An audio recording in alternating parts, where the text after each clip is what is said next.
Baik, salam sejahtera. Saya Hazel Desmond dan ini BIS Malaysia edisi Isnin 13 Julai 2020. Selain bersiaran di TV1 dan saluran berita RTM, anda juga boleh ikuti kami di Facebook Live atau YouTube BIS Malaysia. Sepanjang 15 minit bersiaran hari ini, seperti biasa, kami bawakan perkembangan ekonomi negara dan saya mulakan dengan berita ini. Penganjuran sidang kemuncak kerjasama ekonomi Asia Pasifik APEC 2020 akan berlangsung seperti yang dijadualkan pada November ini. Menurut Menteri Perdagangan Antarabangsa dan Industri Datuk Seri Muhammad Azmin Ali, Malaysia tekad untuk melaksanakan tanggungjawab dan amanah sebagai pengerusi APEC tahun ini meskipun dunia masih berdepan pandemik COVID-19. Negara juga sedang menimbang kaedah penganjuran terbaik dan berkesan sesuai dengan situasi pasca COVID-19.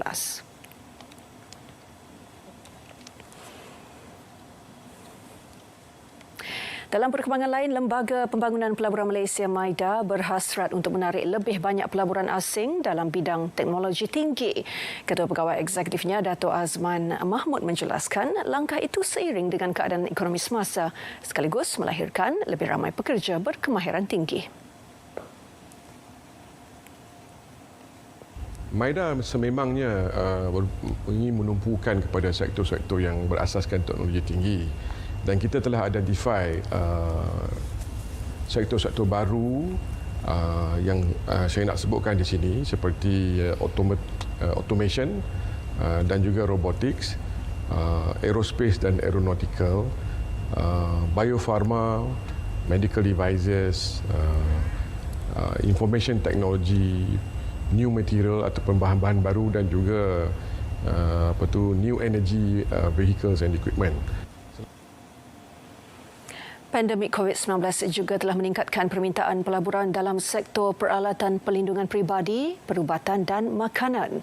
Sehingga April lalu, MIDA sedang meneliti untuk meluluskan pelaburan bernilai RM37 bilion.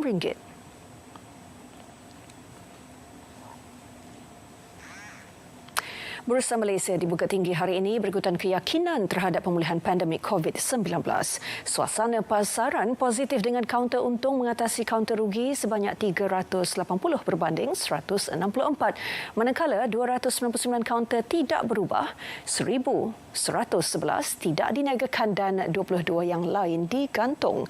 Laporan penuh kita bersama Pengurus Dana PNB Investment, Saudari Nur Rahel Munir.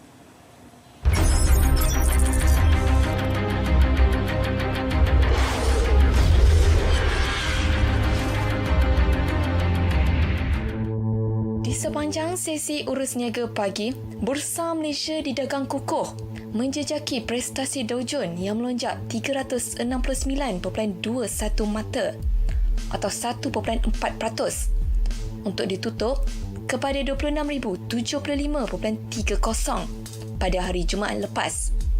Sebuah syarikat di Amerika Syarikat, Gilead Sciences, melaporkan data Remdesivir menunjukkan peningkatan dalam pemulihan klinikal bagi pesakit COVID-19 yang sakit teruk dan mengurangkan risiko kematian sebanyak 62% berbanding dengan rawatan standard.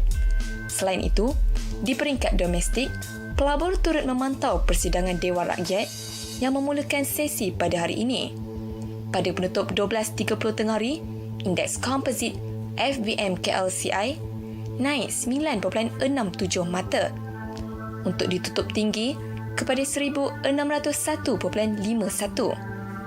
Pasaran berada dalam trend negatif dengan kaunter rugi mengatasi kaunter untung pada kadar 548 berbanding 423. Sementara 983 kaunter kekal tidak berubah atau tidak diurus niaga. Secara keseluruhan, 30 saham komponen FBM KLCI menyaksikan 10 kaunter untung, 17 kaunter rugi dan selebihnya kekal tidak berubah.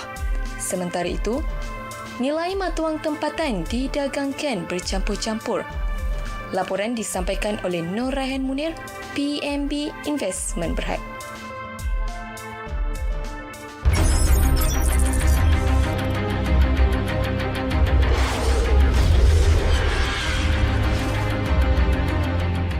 Pada kejadian langit dan bumi dan pada pertukaran malam dan siang, ada tanda-tanda yakni kekuasaan, kebijaksanaan dan keluasan rahmat Allah bagi orang-orang yang berakal.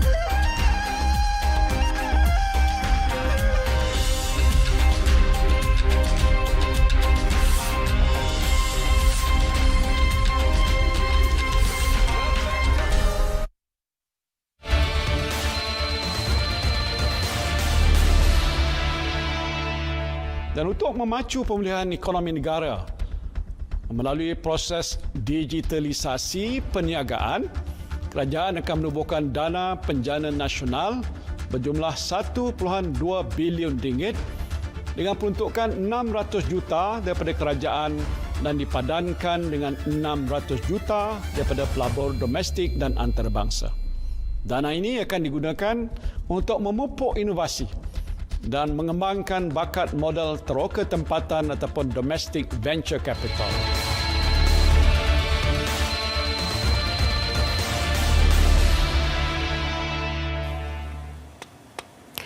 Baik, bertemu kembali. 30.4% teknologi minyak sawit Malaysia telah dikomersialkan setakat ini dengan nilai pasaran mencecah 3 bilion ringgit. Bagi memastikan ianya terus meningkat, Lembaga Minyak Sawit Malaysia MPOB mengadakan webinar TOT 2020 bagi memperkenalkan teknologi baharu industri sawit. Segmen Base Sana Sini melihat sejauh mana inovasi teknologi mampu meningkatkan industri sawit negara.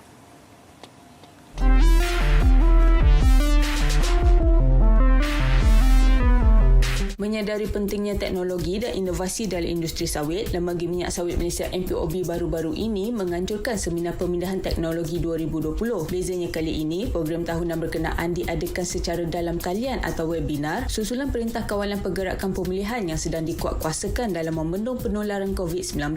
Bertempat di Ibu Pejabatnya Bangi, program ini dirasmikan oleh Timbalan Menteri Perusahaan, Perladangan dan Komoditi Willy Mongin yang mewakili menterinya Datuk Dr. Muhammad Khairuddin Aman Razali. Program tahunan ini bertujuan memberi ruang dan peluang kepada penggiat industri dan usahawan tempatan untuk mengguna dan mengkomersialkan teknologi yang ditawarkan oleh MPOB. Usaha ini sekaligus mewujudkan situasi menang-menang antara pencipta teknologi, penggiat industri dan usahawan dalam memajukan industri sawit.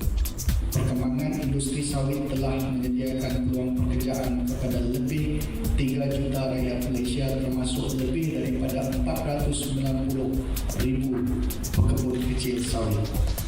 Keluasan tanaman sawit yang mencecah hampir 6 juta hektar atau lebih 70% keluasan tanah pertanian negara telah menghasilkan hampir 20 juta tan matriks minyak sawit mentah setahun, sekaligus menjaga pendapatan ekspor negara sebanyak 64.45 bilion pada tahun 2019. Sehingga tahun lepas, sebanyak 367 inovasi telah dipatenkan MPOB serta melancarkan 667 teknologi dan 184 perkhidmatan untuk pengkomersialan. Manakala pada tahun ini, 15 teknologi baharu telah diperkenalkan. Inovasi yang ditawarkan ini berpotensi untuk dikomersialkan bagi meningkatkan produktiviti dengan kos yang rendah, seterusnya memacu perkembangan industri sawit dan pertumbuhan ekonomi. Sememangnya, pengkomersialan teknologi sawit boleh memberi peluang perniagaan yang luas bukan saja dalam negara, malah di luar negara. Sejajar dengan usaha kerajaan dalam pemulihan ekonomi pasca COVID-19, Kementerian melalui MPOB juga turut memberi tumpuan bagi membantu perusahaan kecil dan sederhana ataupun PKS menjana pendapatan dalam sektor komoditi. Teknologi yang bersesuai ditawarkan kepada PKS yang berminat dalam pengkomersialan produk makanan dan kesihatan, produk kecantikan, produk industri dan jentera untuk penuaian dan pengangkutan buah sawit di ladang.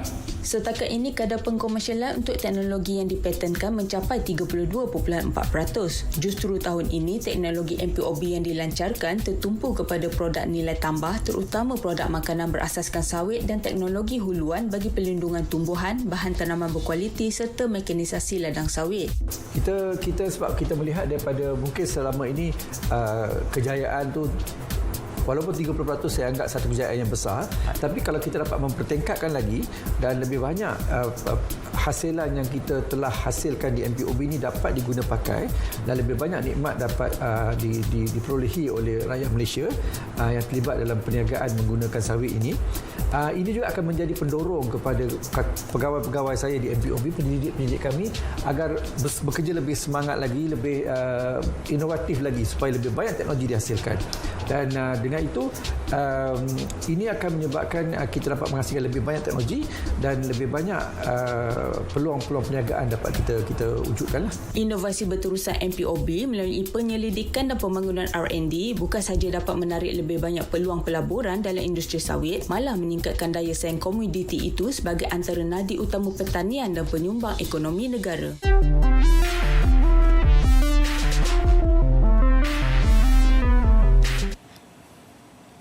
Di mana ada kemahuan di situ ada jalan. Perumpamaan itu sesuai menggambarkan inisiatif Pusat Amal, Latihan dan Amali Orang Kurang Upaya OKU Tuaran yang mengadakan lelongan amal hasil produk sebagai langkah mencari dana bagi menggantikan peralatan yang rosak akibat banjir kilat pada 28 Jun lalu. Kita ikuti laporan wartawan Saleh Jikri yang berkesempatan bersama-sama dalam program amal berkenaan.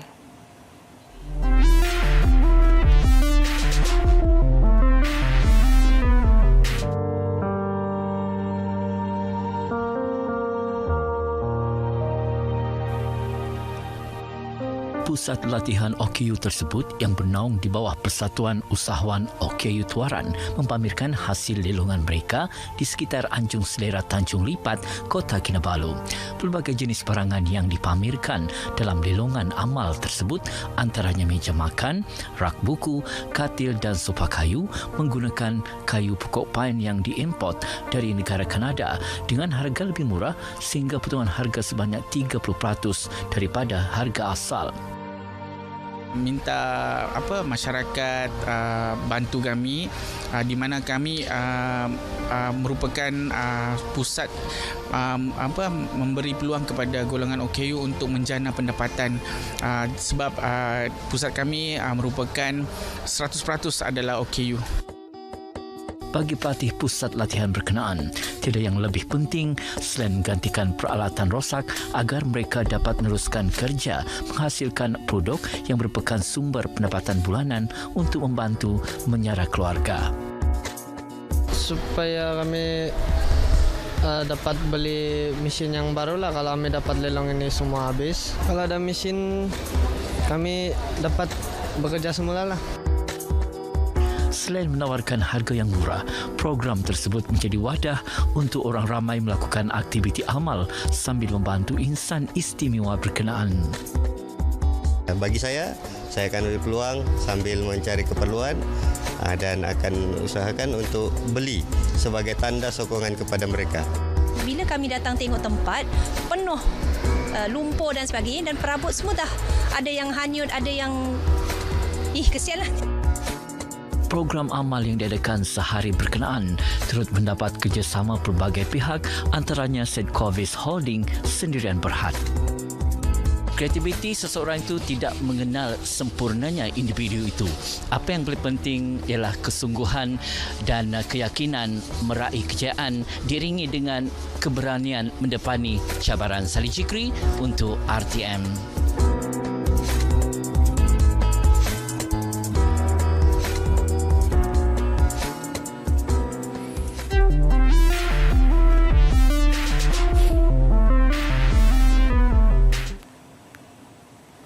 Perkongsian itu tadi mengakhiri BIS Malaysia edisi 13 Julai 2020.